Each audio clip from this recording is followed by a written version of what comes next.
Ok, je l'admets, j'avais tort. Complètement tort. Je m'en suis rendu compte l'autre jour, quand j'étais sur Instagram avec Eudes. Non mais c'est quoi ce corps là? T'as vu ça? Pff. Et ce visage il est tellement lisse, ça se voit, c'est retouché à mort ça. Oh. Quoi? Je suis pas jaloux, hein. Alors là, moi jaloux de ça? Jamais de la vie. Cette histoire elle s'est passée avant que j'aille chez le coiffeur et que je découvre, à l'âge de 28 ans, que j'ai une tache de naissance à l'arrière du crâne. C'est là que j'ai eu tort, c'est de croire que je me connaissais par cœur. La vérité, c'est que l'on compare les beaux gosses retouchés d'Instagram avec une image qui est faussée de nous-mêmes. Et c'est complètement débile. Mais ne vous inquiétez pas parce que j'ai eu une idée lumineuse. Je vais me cloner pour avoir un regard extérieur sur mon apparence et pour me voir vraiment tel que je suis. Me cloner en 3D, c'est loin d'être évident. Surtout que je vais devoir me battre avec l'image que j'ai de moi-même. En parlant d'image, il va m'en falloir un paquet. Au naturel, sans artifice et avec différentes lumières. En gros plan, sur des bouts de visage.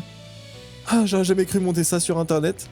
Je vais prendre aussi des références de ma main pour des futures mises en scène et des références de peau de gens. Oh pardon, oh la boulette. Ah oui, j'espère que vous regardez pas cette vidéo en mangeant. Non, parce que ça n'est que le début. La suite va être encore plus... Enfin, vous verrez. En même temps, il nous faut le plus de détails possible pour réussir à reproduire chaque élément. Élément que je vais d'ailleurs modéliser en 3D. Alors pour éviter de partir de zéro, je récupère un modèle 3D. Je mets les photos en arrière-plan pour avoir les mêmes proportions. Et c'est là que je me rends compte du travail titanesque qui m'attend.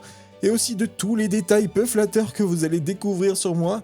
Et que je vais découvrir sur moi-même d'ailleurs. Et voici le résultat final, merci d'avoir regardé cette vidéo. Ben non, évidemment, ça c'est après 2 minutes de travail, et ça c'est après 2 semaines de travail.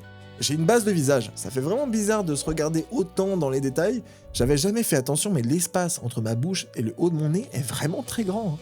C'est la barbe qui cache ce genre de choses en général. Je fais la même chose pour la main, je pars d'une main qui est pas très détaillée, et je viens rajouter du détail par-dessus. J'en profite aussi pour modéliser ma montre, j'adore ma montre, on voit tout le mécanisme à l'intérieur et c'est aussi ce qui est difficile parce que du coup ça demande vachement plus de modélisation. Le dites à personne, mais en fait, j'ai pas fait les mêmes mécanismes qu'à l'intérieur de la vraie montre. Non mais on s'en fout, du moment que c'est des mécanismes, ça suffit hein. Il me reste plus qu'à modéliser le t-shirt et pour ça je fais une simulation de vêtements, c'est vachement plus réaliste. C'est en modélisant le t-shirt que je me suis rendu compte qu'à force de recopier mes photos, j'ai fait une erreur. Parce que les photos que j'ai en référence peuvent avoir des focales qui sont différentes. Et ça change la perception et aussi les proportions. Je pensais que mon cou était vraiment très large. En réalité, c'est juste une histoire de photo. Savoir ça me fait relativiser par rapport à ce que je peux voir sur Instagram. La focale change entièrement la nature du visage. Et pourtant, ce n'est que l'un des nombreux éléments qui peuvent influencer une photo. Maintenant que la modélisation est terminée, je vais pouvoir découper mon visage en plein de petits morceaux. Et cette phrase est un peu bizarre, mais c'est comme fabriquer la toile sur laquelle on va pouvoir peindre la peau. Ça, c'est une jolie phrase par contre. Oh, mais yes, il faut que je te parle d'un truc de fou. Eudes, tu portes des lunettes toi maintenant? Seulement pour lire. Écoute plutôt l'histoire que j'ai trouvée. En Écosse, en 1996, des chercheurs réalisent une première mondiale. Ils ont cloné un animal à partir d'une cellule adulte. Sérieux? Incroyable, hein? Vu que tu travailles pour créer ton clone, je me suis intéressé au sujet. Et je dois dire que c'est très fascinant. Dis-toi que sur 277 tentatives, un seul animal a survécu. Elle s'appelle Dolly. C'est une brebis. Mais elle a développé rapidement de l'arthrite. Mais les scientifiques affirment que les clones ne vieillissent pas forcément plus vite. Elle a juste pas eu de chance. La pauvre. Oui. Et puis en 2003, Dolly est partie brouter de l'herbe par la racine. Eudes, mais t'es horrible! Mais son existence a prouvé une chose essentielle. On peut recréer un être vivant à partir d'une seule cellule adulte. T'es vraiment quelqu'un d'autre quand tu portes des lunettes, hein? Ah? Ouais, je sais pas, plus mature? Je retourne à ma lecture. Ah. Dolly prouve que l'on peut recréer un corps. Moi, je dois représenter le mien avec honnêteté. Pour ça, il va falloir commencer à rentrer dans le détail. Et donc, je passe sur ZBrush. C'est maintenant que je commence à être plus précis dans la modélisation. Je revois les formes, c'est d'ailleurs étonnant, mais je suis sur la retenue lorsqu'il s'agit de représenter ce que je considère être comme des défauts sur mon visage. Il faut vraiment que je fasse attention à bien représenter ce que je vois et pas à l'image que j'ai de moi. La forme des yeux, c'est sûrement le plus important, c'est là-dessus qu'on va me reconnaître.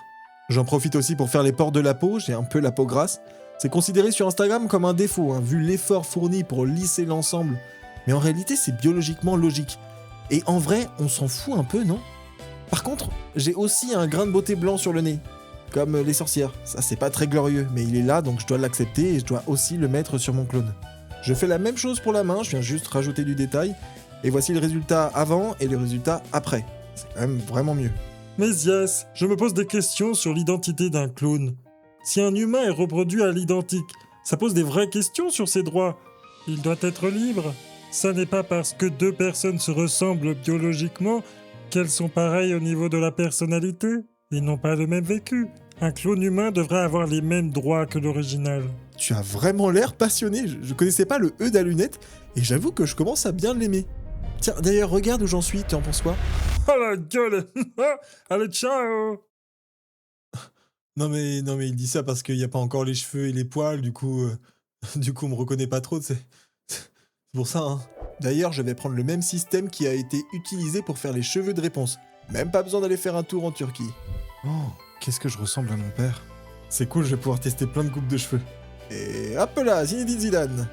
Et Coluche.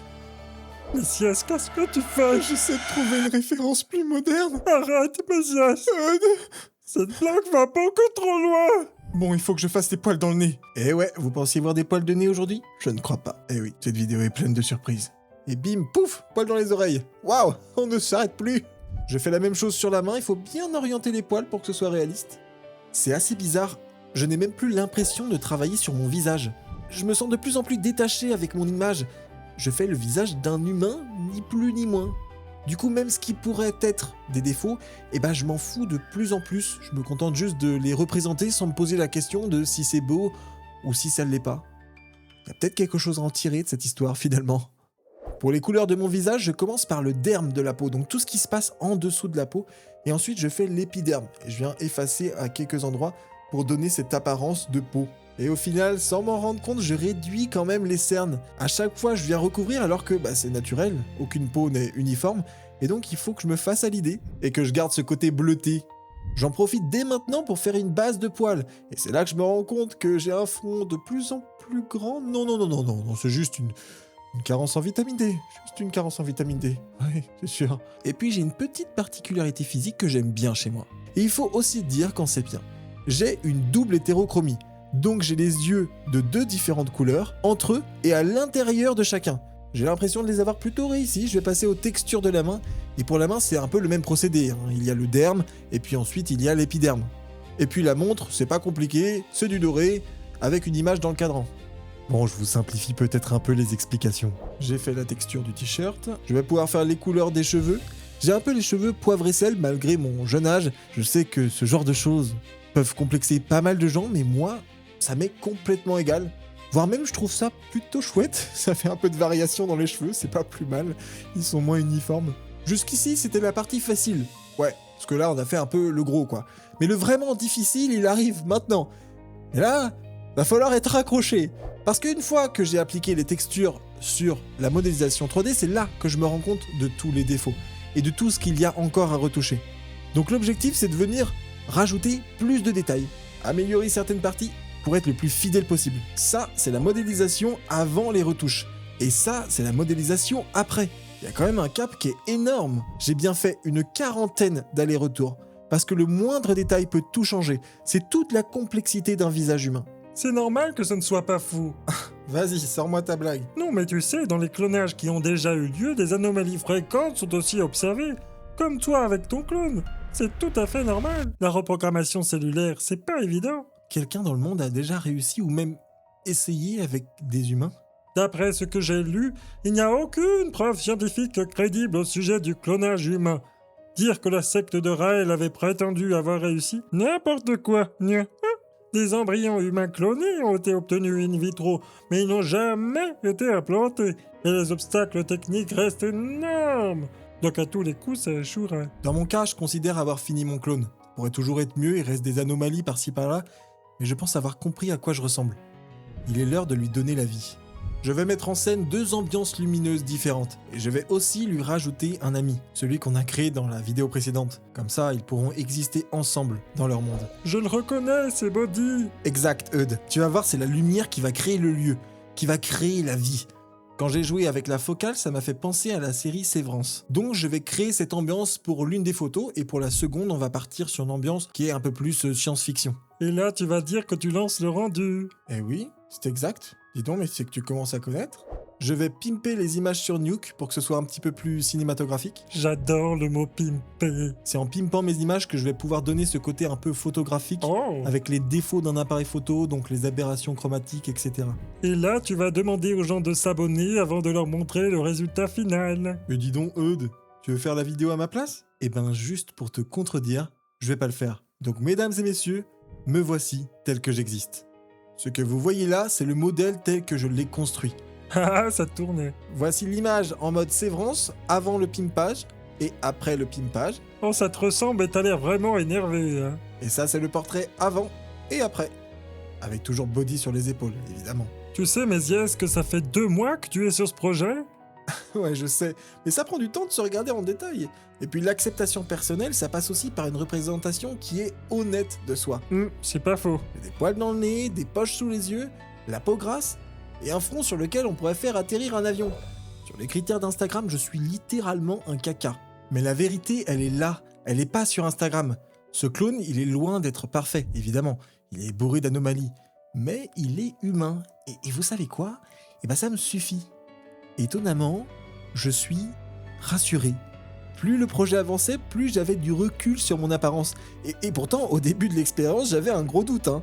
Parce que voir tous les détails de sa tête, c'est aussi faire des fixettes sur des défauts que je n'aurais pas vus à la base. Sauf qu'après cette expérience, je ne les vois plus comme des défauts, mais seulement comme des particularités physiques. On se retrouve dans l'espace commentaire pour papoter. Je vous envoie plein de paillettes de bonheur et de joie, et je vous dis à la prochaine.